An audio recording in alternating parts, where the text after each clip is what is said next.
C'est beau ou pas? Bah oui, c'est beau. C'est beau, c'est beau. Je vous présente un GCI de caisse exceptionnel.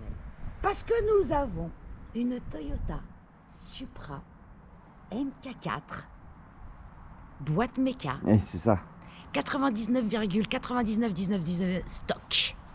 Ah, il y a quand même un 0,000. Il y a toujours un 0,00001 sur une Supra. On Évident. parle de Patator ou pas peut-être? C'est un Un patator. Patator. Ce qui la caractérise, c'est que c'est peut-être la seule voiture au monde. Tout de suite maintenant là, j'ai pas d'autres idées. Si vous en avez une, dites-le moi en commentaire. Gentiment toujours, hein. Les autres allez vous faire foutre. Y a pas de tu c'est comme ça.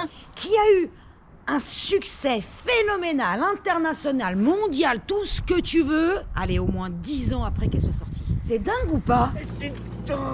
C'est dingue. On va pas aller jusqu'à dire que c'était un bid commercial quand elle est sortie, mais pas loin. Pas loin, Pas loin. Surtout le prix qui était un bide.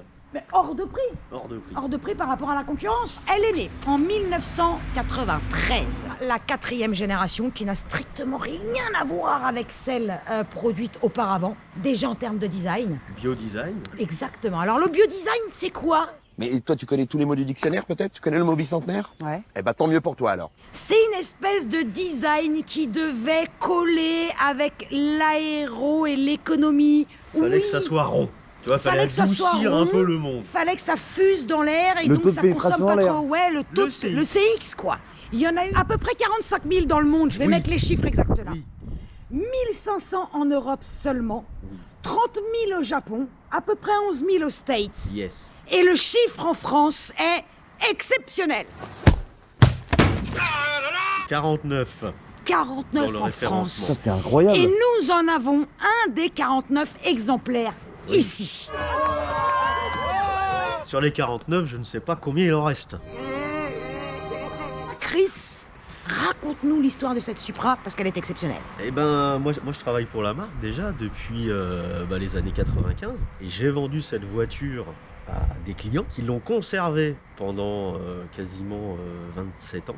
Je les ai vus arriver, ils m'ont dit bonjour, on vient acheter une Supra. Et j'ai dit mais j'ai pas de voiture à vous présenter parce que 450 000 francs. Oui, Tu vois, c'était pour, une des plus chères. Ça faisait beaucoup d'argent. Énormément. Et j'ai dit j'ai juste un catalogue. Il me dit non mais on sait ce qu'on veut, on la veut comme ça, boîte méca, il n'y a pas le choix. Ouais. Mais on la veut intérieur beige, on la veut grise, faites-nous le bon de commande. Et là j'ai dit mais il y a une caméra cachée, il y a un truc, c'est quoi? C'est une caméra cachée. Ah, vous êtes con, quoi. Et on a fait le bon de commande, je leur ai livré la voiture et je les ai suivis en entretien chaque année. Ça a duré tu vois jusqu'en 2006. Ouais. Et en 2006 j'ai changé de concession et donc je les ai perdus Ah, totalement. d'accord. Et en 2020, j'ai un coup de téléphone dans la concession où je travaille, où j'ai un monsieur qui m'appelle et qui me dit bonjour, je voudrais acheter une Supra MK4. Vous pouvez me donner un peu des conseils? Et bon, je dis ouais, je suis passionné, vas-y. Ouais, qu'est-ce que vous voulez savoir? Mais je dis mais elle est comment cette MK4? Quelle couleur? Il me dit elle est grise. Et je dis elle est boîte méca? Il me dit ouais. Elle est Targa? Il me dit ouais. La cliente c'est Madame Intel? Il me dit ouais. Je dis c'est moi qui l'ai vendue. Et on a tenu contact, tu vois, comme ça, pendant deux mois et demi. Il me demandait le prix de certaines pièces, des conseils. Et le 24 décembre, il m'appelle, il me dit je ne vais pas donner suite au projet de la Supra. Je te donne les coordonnées de tes anciens clients. Tu les appelles et tu vois avec eux. Et c'est là que tu l'as acheté. Et là, j'ai matché, ils m'ont vu. On s'est dit ah, comment vous allez, monsieur Christophe? Putain, T'as la négociation. Génial. Ah, c'était terrible. Ouais. J'étais content de les revoir déjà aussi. Et eux, ils devaient être contents de te la vendre à toi. Encore plus, oui. Ouais. En France, elle est arrivée aussi en 93, vendue uniquement jusqu'en 1996. Elle a continué d'être vendue aux États-Unis un petit peu plus longtemps et au Japon jusqu'en 2002. Exactement. Il y a eu un restylage en 95-16 en fonction des millésime 97 même on va dire, auquel donc nous les modèles français n'ont pas eu droit.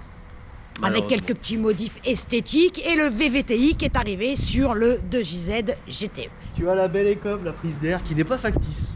Tu as un changement au niveau du dessin du pare-choc à l'avant sur les générations 2. Les feux changent sur la deuxième Les aussi. feux changent, ils sont Ouais. légèrement fumés à l'intérieur Ouais. et ils sont surtout en polycarbonate de mémoire, alors que là, c'est du verre. Après, ils ont changé les emplacements des lentilles, c'est un peu différent. D'accord. Mais tu as toujours le même regard. On a cette fameuse lame active qui donc se descend à 90 km/h dès que tu arrives à 90, elle sort et elle re-rentre en dessous de 70. On est Targa là. On est Targa. Ouais, Ouais. alors pas aujourd'hui. Hein. Ah mais non, il fait trop froid. Targa, toit aluminium. Toi, aluminium. Et le toit, il se range dans. Dans le T'as une coffre. place dans le compartiment. Dans le coffre, mais après tu mets plus rien dans le coffre. C'est des clés Allen pour l'ouvrir et Oui. tout, nanani nanana. C'est très long, faut pas être pressé. Avec un cliquet. Alors c'est vrai que Ouais. quand tu as un peu l'habitude, des fois tu peux arriver en 7 minutes de montre à arriver à le faire, mais On a le capot en alu aussi, c'est important. le- En France, on avait des 17 pouces et donc des plus gros freins étriers 4 pistons, alors qu'au Japon était possible 2 pistons seulement et des roues en 16. exactement. La Supra a eu le titre du meilleur freinage du monde Oui, pendant à peu près 7 à 8 ans, je crois. exactement, mieux que les Porsche et compagnie. Exact. Et elle Ouais. s'est fait d'ailleurs détrôner par la Carrera GT. Exactement, et qui n'était pas une caisse de petits slips. Non, Tu loin vois, de se là. faire détrôner par une telle supercar, ça reste un honneur aussi, tu Ça vois. reste un honneur Ouais. aussi. Ça Oui. freine, mais Parce moins que c'est très lourd à arrêter. C'était 1600 kilos. Et ouais, Ça fait beaucoup là, non? et c'était un peu ça le problème de toutes ces caisses à l'époque, où c'était des vitrines technologiques de dingue, même si elle l'est pas spécialement par rapport à une 3000 GT tous les 300 ZX. C'était pas une ballerine. Non. Aujourd'hui, c'est le poids Aujourd'hui, d'une ça- voiture traditionnelle. Hein. Mais oui, je l'ai déjà dit dans certaines vidéos, mais je vais le répéter parce que j'ai envie. La dernière Ford Focus RS fait 1600 kilos. Tu te rends compte? T'as des petites écopes latérales, Alors eux, ils viennent refroidir quelque chose? les freins majoritairement. Celle de droite, ici, t'as un petit radiateur d'huile qui sert à refroidir le pont. On a de série, c'est important. Un petit aileron. Ou Petit. un petit béquet, on pourrait dire. Un gros béquet. Aurais-tu une idée du pourquoi et du comment cette voiture n'a pas marché en France? Alors, À part le prix. l'image de Toyota, en termes de sportivité, peut-être qu'elle était Ah. moins présente à Oui, ce peut-être, moment-là. peut-être. Ouais. Mais bon, majoritairement, c'est quand même le prix. On a le béquet qui était donc chez nous de série, qui pouvait être une option aussi en fonction des pays. D'ailleurs, il n'est pas dans un matériau spécifique. C'est un matériau spécifique, effectivement, comme le réservoir, pour une question de poids. Ouais. Est-ce que c'est là qu'on arrive au moment donné où elle est pas 100% stock? Oui, l'entorse est là. L'entorse est là, mais Est-ce vraiment une entorse? non, faut que ça... Ouais, C'est une tradition. ouais, c'est light, hein, ça fait un bruit un peu plus sympa. Ça correspond un peu plus à l'image. C'était une GT. Enfin, une GT avec un béquet pour aller sur la Lune, mais c'était une GT. Là, t'es dans la sobriété totale. On penserait même que là, t'es plus dans l'esprit, j'allais dire, germanique. Parce que tout est noir, tout est sombre. Tout était orienté façon cockpit. Oui, vers Ah. le conducteur. Exactement, Ouais. tu vois, t'as Le passager, toute il va cette se faire foutre. partie-là. Le passager, oui, il est enfermé sur le côté. Ouais. Il subit. Oui, Donc- surtout. Il subit. Surtout. Regarde, il subit à la poignée. Elle est Et là. non, à cause du Targa, non, tu subis. Contente, j'ai une poignée. Bon, t'as le contour au centre qui rajoutait de la sportivité, Ouais. hein, tour Ah, comme moteur. sur une Porsche. Comme au sur une centre. Porsche, exactement. D'ailleurs, la cible, c'était la 928. Il y a eu beaucoup de critiques un peu journalistiques à l'époque sur la qualité des matériaux, mais moi, je veux pas écoute, être objectif parce que c'est la mienne. Mais t'as du plastique moussé. La présence- Déjà, ce que Déjà, beaucoup à n'avaient l'époque, pas. ce que beaucoup n'avaient pas quand même, malgré tout. Peut-être que c'est ça qui leur a pas plu. Peut-être que c'est cette matière-là, Ouais. effectivement, ils auraient préféré autre chose. Par contre, Mais non, ils étaient chauvins, ils critiquaient les matériaux japonais. C'est tout. Hein. C'est les journalistes de l'époque. Tu sais, je les ai rencontrés, moi, quand j'ai commencé le métier. Il y en Les avait tamalous. plein. Ouais, les tamalous. Ça s'appelle les tamalous. Putain, les premiers au buffet, là, qui couraient, putain. Le buffet, il était même pas ouvert, qu'ils y étaient déjà. Oh là, les premiers à la piscine et au spa, là. Par contre, en termes d'équipement, là, on était sans option. C'est-à-dire, de série, tu avais la clim auto, tu avais un pareil volant cuir, pomme au cuir, tu avais un système, à l'époque, hi-fi, hein, tu avais 6 haut-parleurs avec un ampli sous le siège Elle était d'origine. suréquipée, quoi. Suréquipé, après vitre électrique, rétroélectrique, régulateur de vitesse à l'époque. Ouais, tu vois, déjà. Ouais, 93 quand même, faut On est, remettre. on est Ouais. d'accord. Airbag, conducteur Ouais, là, passager, ouais. tu vois, tu avais quand même des équipements qui n'existaient pas. Tu avais la lame active, tu avais siège électrique. Alors sur les modèles après allemands, tu avais des options en plus que nous on n'avait pas parce qu'on n'était pas considéré pays grand froid. Tu avais les sièges chauffants qui se trouvaient là. D'accord. Et après, Genre en Allemagne, il fait plus froid que chez nous. ouais, bah aujourd'hui. À c'est 100 aussi kilomètres froid qu'en près. Allemagne. Ouais, 100 km Ah, mais n'importe quoi. Par contre, N'importe quoi, je te le confirme. Par contre, j'ai repéré un truc là, Christophe. Quoi? Tu dis siège électrique. Siège électrique. Un siège électrique. Oui, parce que le passager, il subit. Le siège passager, lui, il a une manette qui sert à le faire avancer et basculer pour accéder aux places arrière. Alors qu'avec D'accord. l'électrique, t'imagines le concept. Ouais, ça prend 2 heures. Puis après, tu repars dans l'autre sens. D'accord. C'était compliqué. T'as vu, j'ai géré le problème du siège électrique. Ah ouais, de la... non, mais t'es vendeur chez Toyota, Ah, toi. t'as vu, au Hein moins, le célèbre, Fameux. le fameux, l'unique 2JZ. T'as entendu le bruit de la fermeture de porte pour l'époque? Qualité. Oh waouh! Qualité. Attends, je recommence. Et ça sonne pas creux. Waouh! Bon, tu sais qu'ils avaient travaillé ça. Hein. Putain, mais ouais, tu sais qu'en usine, ils font des ouvertures et des fermetures de portes 1 million de fois. C'est un salon de propreté. Hein. Si cette voiture est devenue légendaire, c'est surtout en grande partie grâce à ce moteur, pas que grâce à Fast and Furious. Les jeux vidéo, avant les moteurs 6 cylindres chez Toyota, c'était la famille des M. C'est devenu après la famille des J et Z. Quand c'est du 6 cylindres, il y a d'abord eu le 1JZ, ensuite le 2JZ. Il y a eu des Atmo, il y a eu des Turbos. Et souvenez-vous, on en a déjà parlé, ce fameux Gentleman Agreement qui a fait qu'au Japon, elle était limitée à 280 chevaux. Exactement. Ce qu'on ne sait pas vraiment, c'est pourquoi ce bloc était déjà créé d'origine d'entrée de jeu pour encaisser tellement plus de puissance. Pourquoi? Et l'idée aussi de départ de la conception donc de ce 2JZ, et même du 1JZ, mais surtout du 2JZ, était de répondre au RB26 de la Skyline de la R32. Eux, ils ont ça, nous aussi, on va en avoir. C'est toujours la même guéguerre à celui qui aura la plus grosse. Je vais sortir le gingembre long comme ça. Vilebrequin forgé, bloc en fonte, piston spécifique avec une forme de cuvette. Pour les pissettes d'huile. Les fameuses pissettes d'huile, ils en ont mis 10 000 Mais oui, mais déjà tu te dis pourquoi ils ont mis ça. pour être sûr de lubrifier le moteur Bien dans sûr. les hauts régimes. Moteur carré, 86 x 86, hyper important. Et en ligne. Et bien évidemment 600 lignes. Alors le choix du 600 lignes est important, c'est pour les vibrations qui sont moins importantes que dans un V6. Exactement. En France, en revanche, on est à 330 chevaux. Bah on n'avait pas le gentleman. Ouais, nous on avait agrément. plein d'autres emmerdes, mais pas celle-là. Elle était auto-limitée à 250 km/h. Et s'il n'y avait pas de bride, on serait sur 280 Facile. et quelques chronos. Ah, ils ont quand même mis le compteur à 300. Tu vas C'est pouvoir ça la que bloquer. j'aime Lily. dans les japonais.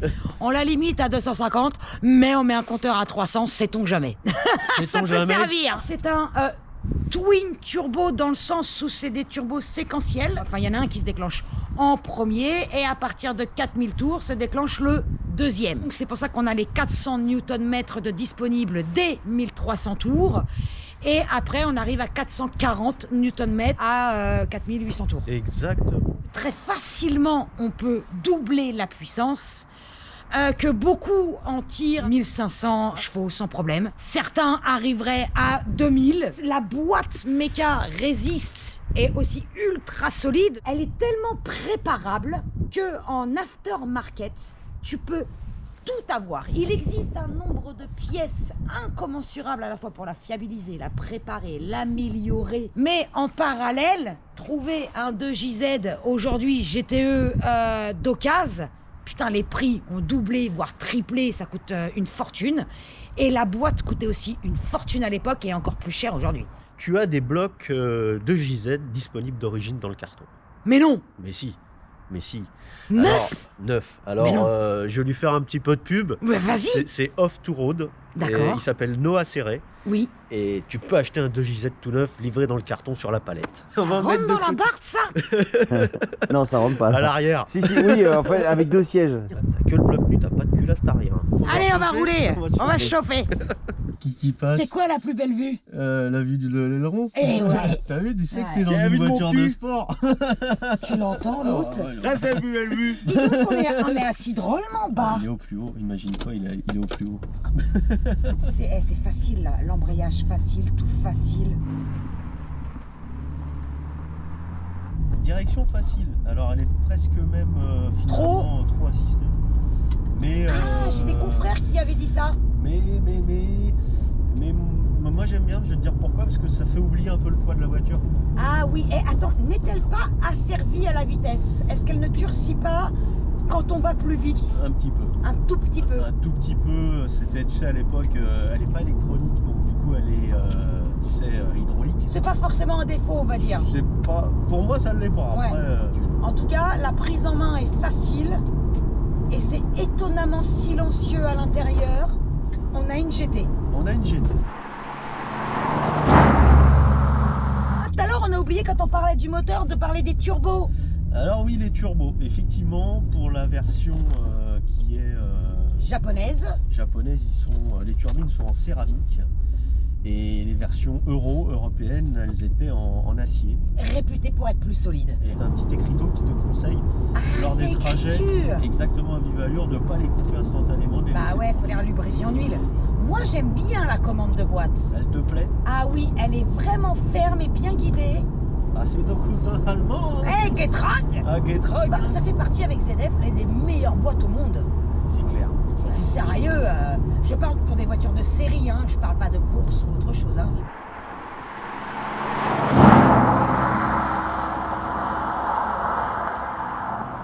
C'est une GT fabuleuse. Enfin, tu vois, là, c'est vraiment... Ouais, qu'est-ce que tu penses du châssis? Ah là là. T'as vu, c'est assez bien guidé quand même. Ah, c'est génial.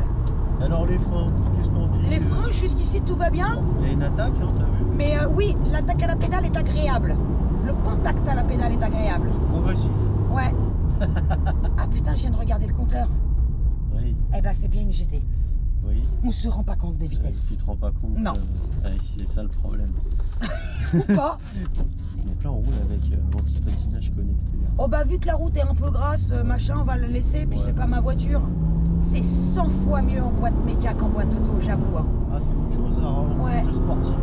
Parce qu'en boîte auto, je me souviens que c'était difficile d'ouvrir le deuxième turbo, il fallait vraiment de la place, même s'il y avait le mode overdrive.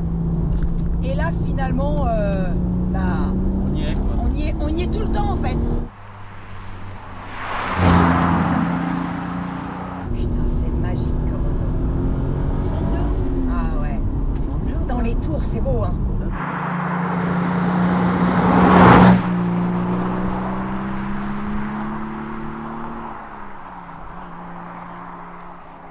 Et la direction, à partir d'une certaine vitesse, elle est vraiment agréable. Non, c'est vraiment bien.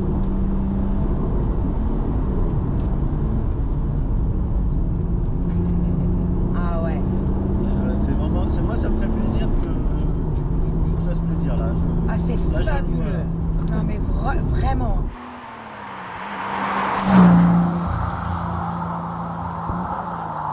Une MK3 en fin de carrière, Ouais. en francs, ça se vendait à peu près 275, 280 000 francs. Donc presque du simple au double. Et là, tu faisais un bond à 450 000 francs. Quoi. Ah ouais. Et là, tu vois, la pilule a été dure à avaler. C'est Tu pour ça m'étonnes. qu'il y a eu finalement beaucoup plus d'MK3 de vendus Ouais. que de MK4. Ouais.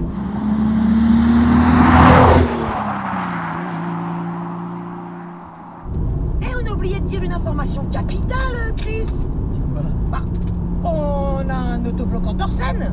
on a un autobloquant Torsen en plus de l'antipatinage. Attends, C'est ce qui lui permet d'avoir quand même un comportement assez c'est ce équilibré. qui fait qu'elle est... Elle est assez elle est- saine Mais complètement. dans l'ensemble. T'as vu, elle est pas piégeuse. Ici, Même là, on a une route gramouillée, il fait 0 degré, donc les pneus ont du mal à monter en température et tout. Moi, je me suis pas fait surprendre. Hein.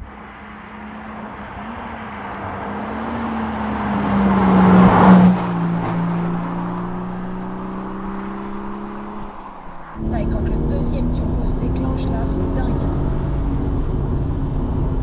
Alors tu verras, hein, c'est un moteur qui prend ses 7000 tours. Alors là, j'ai fait 6000 et quelques, je sais même pas si j'oserais aller plus loin. Il prend ses 7 et il dépasse un petit peu le chiffre 7.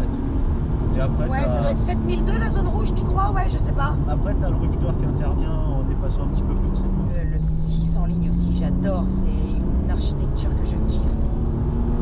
Ça chante, Ouais, j'adore. ça chante. Ah, c'est vraiment fabuleux. Une licorne, comme tu disais tout à l'heure en plus. Une licorne, oui, parce que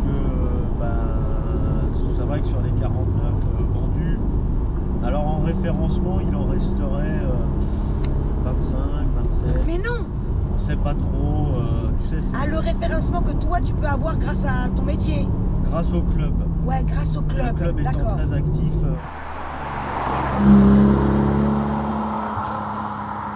C'est vraiment étonnant. je t'emmène faire un La tour. tradition de j'essaye ta caisse. Allez. Et genre, le passager est pas respecté.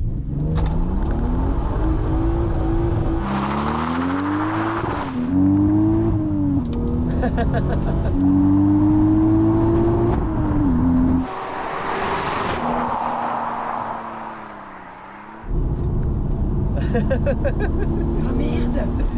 Ah oui, Ah, Chris. ça peut être ça aussi, la Supra est d'origine. Hein.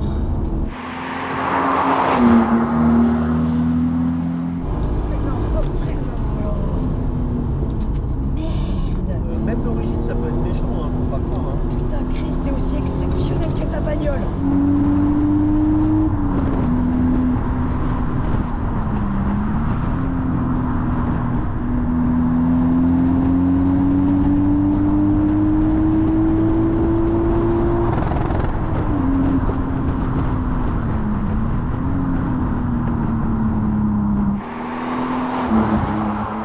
Là, tu peux freiner parce que j'ai peur dans ces virages-là. Oui, Oui. moi aussi, c'est pour ça que je monte jamais avec moi d'ailleurs. Tu vois, regarde l'effet deuxième sur Alim. Putain, toujours se méfier de l'eau qui dort. Les gens se méfiaient de l'eau qui dort. Oui. Tu vois, t'avais l'air très calme et je me suis encore trompée. Je t'ai dit, c'est un faux calme, lui. Encore un. Non, J'ai que ça, j'essaye ta caisse en ce moment. T'es faux calme. on cache notre jeu, c'est ça.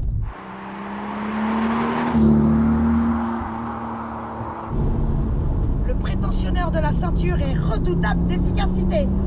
Il sert à ça. Hein. Tu vois, alors t'as quand même un bon Ça freinage. freine vraiment bien, hein. Ah ouais, il est quand même là. Hein. Alors, je suis désolée pour les propriétaires qui ont cette voiture, mais c'est mieux qu'une Mitsubishi 3000 GT, Ah, oui. qui était déjà exceptionnelle hein, à l'époque. Mais c'est de la même philosophie, entre guillemets. Tu vas pas te faire des copains tout le temps. Hein. Non, et je ne connais pas encore de 300 ZX. Toi qu'en as une. Ah, oui, je peux t'en parler effectivement. Une Z32 du coup. Ouais. Et la Z32, écoute, c'est pareil, c'est une GT, hein, Ouais, clairement. c'est pareil, mais du coup, est-ce que... En comportement, Oui. bah, avec les quatre roues directrices, c'est vrai que tu as un effet de grippe qui est peut-être moins typé propulsion. Ouais. Après, ça, bien sûr, si tu vas dans les limites, tu sais ce qui va se passer. Hein. Ouais, Ça va rester une mais comme propulsion, tout. hein. Mais ouais. Voilà. Mais en termes d'émotion et de sportivité, ça c'est un peu plus, c'est plus brut, vivant. ça, hein. Ouais, c'est Ouais, plus je vivant. trouve, hein. C'est plus vivant en fait. ouais. La 300X c'est un peu plus polissé. Ouais. Par contre, le moteur a vraiment un sacré bruit. Je trouve Un qu'il sacré est- caractère aussi. et Ouais. un sacré caractère. Il est vraiment super sympa. Vraiment. J'ai une place gigantesque. Je suis un peu comme dans un A380. Je peux allonger les jambes et je suis vachement bien. Ah bah Tu vois oui, le passager, la passagère était. Je suis bien traitée moi aussi. Ouais, t'avais même une poignée. Du coup, qui Ah, sert j'ai bien hein. testé, oui. Ouais, Oui, qui j'ai est testé, quand même merci. pratique. Le Dr Jekyll Et Mr. Hyde, voilà, ouais, c'est bah ça. tu m'en as montré Comme un petit bout. C'est comme un VTEC, tu Ah vois, arrive à un c'est ça, certain ouais, régime. ouais, tu vrilles. Hein, les connexions se font. Les connexions se font, hein. En tout cas, je tiens à te remercier, Chris. Bah avec grand plaisir, non, Tu te rends pas compte. c'est un bon délire, non, c'est un bon délire. Bah attends, on partage. C'est pire qu'un délire. On partage, c'est le but. Hein. Ouais, mais c'est Ouais. génial.